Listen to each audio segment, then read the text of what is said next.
Fil-programm tal-lum se nkomplu nsegwu l-istorja ta' Sir Robin Knox-Johnston, se nħarsu lura lejn il-ħajja notevoli tiegħu, il-karriera, il-wirt u l-mod kif l-influenza tiegħu affettwat dan l-isport.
When a big wave is coming towards the boat, it's too late to be scared.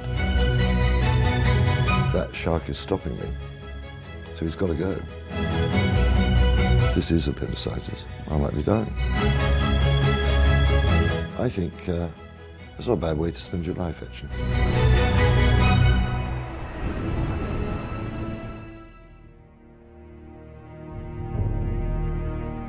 Illum se nisimgħu dwar kif bdiet din l-avventura u kif Robin sar jaf li kien inkluż mal-lista tal-parteċipanti mingħajr qatt ma rreġistra liha. I was writing a book about the voyage back from India, which I've never finished actually, and my agent rang him up and said, I'm not going to finish that because I'm going to do something else. He said, what are you going to do? I said, I'm going to try and beat Chichester. He said, what are you going to do for money? I said, rob a bank, I'm going. And he put it to the Sunday Times. And they sent a journalist down to talk to me, and he said, you know, you're going to beat Chichester. I said, don't know, I hope so. Which was honest, but of course that isn't what the journalist wanted. He wanted me to say, I'll beat that old so-and-so. Well, that isn't the way I work. So they decided that I didn't stand a chance, so don't bother with me. But then they realized there were other people thinking of doing it, so they announced on the 17th of March, 1968, that I was in a race they were organizing. I never actually entered it. I was in it.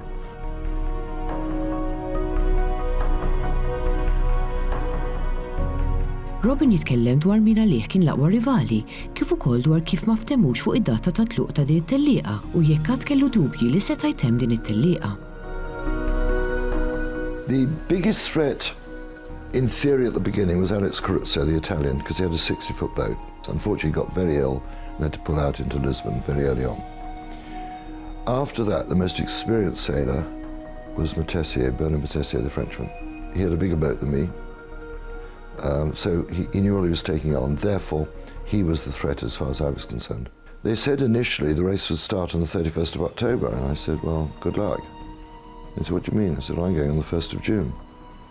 They said, well, you won't be able to be in our race. I said, well, you're catching on fast. What they couldn't grasp is Suhail is not a fast boat. You've got to look at Cape Horn, and you want to pass that in midsummer in the southern hemisphere. To do that, I had to leave in June. If I left in October, I'd be going right round Cape Horn in the, sort of coming into winter, and it's a dangerous place at the best of times, and even worse in winter. And I wasn't alone. John Ridgway and Che Blythe both said exactly the same thing. I was 28, 29. You know, I'm a master mariner. I've been a captain by then. I'm pretty darned experienced. I've sailed my boat 20,000 miles, so I'm a good yachtsman. I know how to build the boats. I felt I had as good a chance as anyone else I'd heard of achieving it.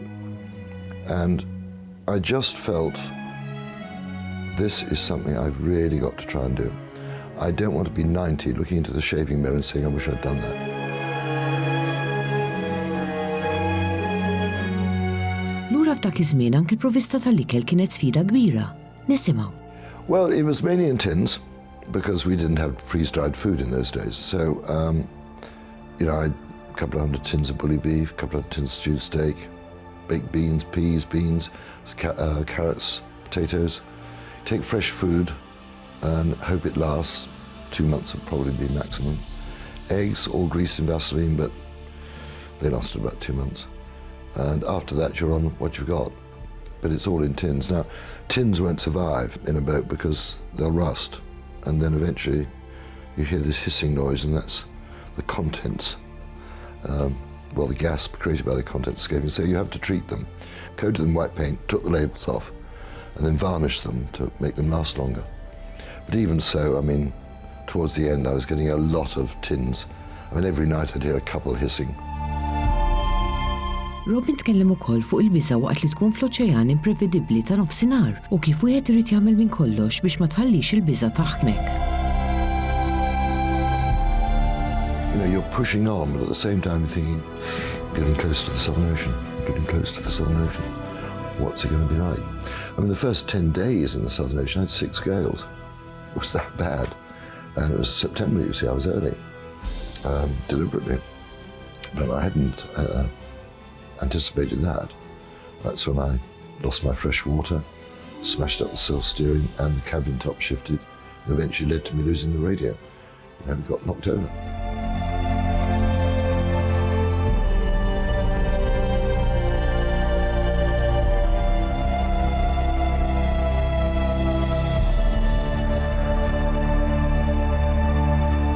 When a big wave's coming towards the boat, it's too late to be scared. Now you've got to deal with it. You know, on one occasion I saw one coming and I realized I couldn't get down inside the boat where I'd be safe. I was on deck, I'd get washed off, no question. I went up the rigging with the water. I knew she was quite safe like that. She wasn't getting thumped, she wasn't getting hammered.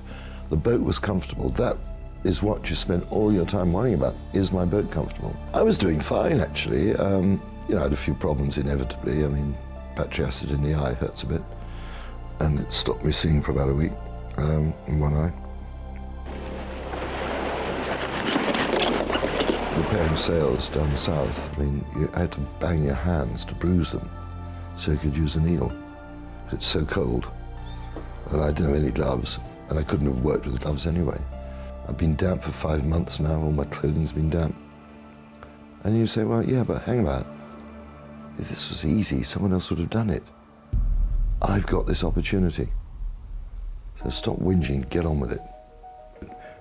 Made excellent progress despite buffeting by waves, many of which were breaking right over the boat.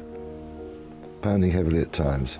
This is the worst punishment Sueli has ever taken. So I'm in a gale at force 8. But you can see, I was sleeping then, because the log hasn't been filled in.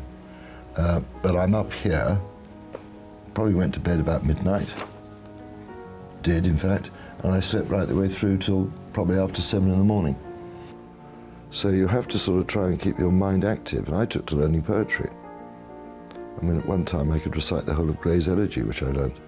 Which of course is a wonderful poem, actually.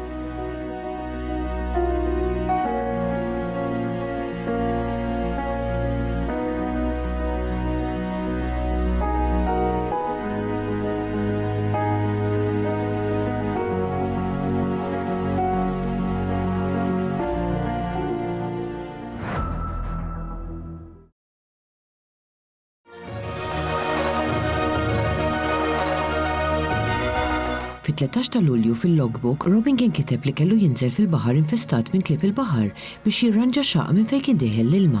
Nisimgħu. It wasn't springing a leak, she was leaking. I mean, it was regular. It was about 200 gallons a day, which is a lot. I thought, well, I can't go in the Southern Ocean like this, I've got to stop it. And realized I had some copper that I could tack over the seam that was leaking. But it was about 4.5, 5 feet underwater. You go down, get a tack in, come up for air, go down, put another tack in, keep the hammer on a bit of string so it's down there anyway, ready for you. And you just work away at it. And I was working away, probably like 3 or 4 hours, maybe longer. And then I was aware of this grey shape swimming around me. Now it wasn't excited, it was just curious, that's all right. So I went on for a bit longer, then it started to get a bit more jerky, and I thought, time to get out. So I climbed out of the water, and of course it wouldn't go away. Well, I've got this half-attached piece of copper. I can't afford to lose it. That shark is stopping me. so he's got to go. So I threw some lavatory paper in the water, and the scavengers, he came up thinking it was white meat. When his head broke the surface, I shot him. And I waited half an hour just to make sure blood and stuff hadn't attracted mates to come and eat him and perhaps me at the same time. And I went back and finished the job. But there was no choice. I mean, he had to go. He was threatening me. Robin ġie mistoqsi x'numa l-ewwel affarijiet li jixtieq jagħmel u jiekol malli temm it-tellieqa. Anything you really miss, or what do you want to do when the voyage is over? Hot bath. Anything else? Steak, egg and chips with, new boiled potatoes, fresh peas, a beautiful juicy sirloin steak, medium rare, 2 eggs, and lemon meringue pie. Oh, and the first thing, a pint of English beer. Christ, I miss English beer. Għal 137 ġurnata kulħadd ħasbu mitluf. Iżda ħan nisimgħu x'qal dwar dan, kif ukoll dwar kif għexblu ġieħ tal-appendiċite tul il-vjaġġ tiegħu. Well, I wasn't missing because I knew where I was. But of course, to the rest of the world, I was missing. Every time I saw a ship, I tried to call him up. I called up one off the equator when I had appendicitis. And I thought, boy, this may be the last humans I'll see. And I called him up with the lamp, no answer. Lit a flare, no answer. Fired a distress rocket. He just sailed straight past. I didn't have the drugs you need to keep it under control, so I went on a sort of sloppy diet. Didn't eat very much at all. I went on very soft food like porridge and things like that. I didn't eat meat, vegetables or anything like that. And I was doubled up in the cockpit for 3 days. I mean, I was in a lot of pain. And then it began to fade. I eventually thought I'd poisoned myself with my cooking. Il-kurżità l-bitna u xtaqna nafu kif u meta Robin irnexxielu jagħmel kuntatt biex jafża li kien kważi wasal lura. And it was Easter Saturday, actually. I think it was the 5th of April. About 7 o'clock, I called up a ship called the Mobile Acme, British. And the chap on watch signalled back. And, of course, we'd probably been to the same nautical college for our exams. And I suddenly realised he's reading me. The way he's acknowledging, he's getting what I'm saying. So I said, what ship, Mobile Acme? I sent back, Yacht Suhedi reported missing. MIK, which is the code for please report me to Lloyd's. He went, R, repeat name. I thought, yes, he's reading me. I then had to rely on him. Was he going to bother with this little yacht bobbing around in the ocean on Easter Saturday night? What the hell's going on? Well, 20 to 9, my brother picked up the phone from Lloyd's to say, I've been sighted. And actually the Mirror stopped the presses and changed the front page. And there was an awful lot going on ashore which I knew nothing about. Jgħidilna wkoll kif l-uffiċjali ta' dwana kienu l-ewwel li telgħu fuq id-dgħajsa b'ħafna mistoqsijiet li setgħu instabu strambi, iżda Robin aċċettom u fehem li bħal dejjem kienu qed jagħmlu xogħolhom. And of course I got into the harbour and the first people to board me are the customs. They don't trust anyone, do they? And they jumped on board, 2 immaculate customs officers. They said, good afternoon, Captain, where from? They knew perfectly well where I was from. It was just the age-old question. They were doing it right. And I said Falmouth, and that was it. That was the finish. Robin rebaħ żewġ premijiet, trofew kif ukoll flus kontanti. Trophies at my old school. I want to encourage people to think outside the box, dream beyond. So that's where it is. It's in the middle of Hertfordshire. Well, I never expected to win it. So it wasn't something I budgeted to have. But also I felt huge sympathy for the Crowhursts. 4 children, oldest 12, going to lose their house, lost their husband, lost their dad. I don't think my conscience would have allowed that. So it seemed the right thing to do.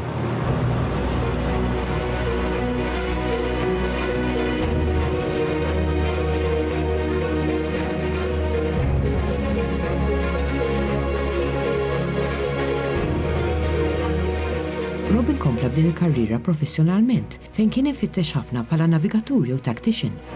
Kien evolut fir-rep ta' diversi tliela kemm madwar l-Ingilterra kif ukoll internazzjonali bħal famuża Whitbread Round the World Race. Is-suċċess tiegħu kompla u fl-1993 flimkien mal-baħri famuż Peter Blake ftehmu biex jippruvaw jiksru ir-rekord ta' Transat Jules Verne. Iżda dan fallilhom meta l-katamaran tagħhom laqat oġġett li kien maddas fl-ilma u dan ċarrat toqba kbira fil-ħall tad-dgħajsa. Fis-sena ta' wara ppruvaw mill-ġdid u din id-darba rnexxilhom jistabbilixxu rekord dinji ġdid ta' 74 jum, 22 siegħa, 18 minuta u 22 sekonda. Din kienet kisba notevoli kif ukoll reġa' ġie mogħti t-tieni Yachtsman of the Year Award. Ġie wkoll rikonoxxut tal-kisbiet tiegħu fid-dbaħir u ingħata knighthood mir-Reġina u minn dakinhar il-quddiem ġie magħruf bħala Sir Robin Knox-Johnston. Fl-2007 fl-età ta' 68 sena daħal għal sfida oħra u daħal għal Velux 5 Oceans Race, tillieqa oħra madwar id-dinja. Knox jispiċċa f'159 ġurnata u jispiċċa fir-raba' post u dik is-sena stess jerġa' jikseb il-Yachtsman of the Year Award. U kompla jtellaq f'diversi tliela anke fl-età ta' 75 sena meta għamel it-Transatlantic waħdu u ħalti post bid-dgħajsa tiegħu ta' 60 pit Grey Power. L-istorja tal-ewwel tellieqa tal-Golden Globe anki wara 50 sena għadha famuża sal-lum bil-mod ta' kif affettwat il-ħajja ta' kulħadd involut kif ukoll xi ftit qed il-qalb. Mid-disa li bdew it-tellieqa, Robin kien l-uniku wieħed li spiċċa t-tellieqa, iżda issa huwa magħruf li Donald Crowhurst kien iffalsifika r-rapporti u l-aġġornamenti tiegħu waqt it-tellieqa biex jagħti l-impressjoni li kien baħħar iktar il-bot milli fil-fatt kien. Wara ftit xhur il-jott tiegħu instab abbandunat fl-Oċean Atlantiku. Ibn Donald ifakkar kif kien sema l-aħbar dwar il-jott ta' missieru. Ħansegwu. I remember the day that my mother, having spoken to two nuns who walked down our drive and came to see her, took us upstairs told us that my father's boat had been found, but that he wasn't on it. And then she broke down in tears. We tried to sort of console her and reassure her that we were sure he'd be all right and that he'd be fine. But that was when I heard that news. I don't remember seeing my mother's reaction to when she heard about the prize money being given to our family, but things lightened from that point, and the darkness was certainly not quite as dark, and there did seem to be a way ahead.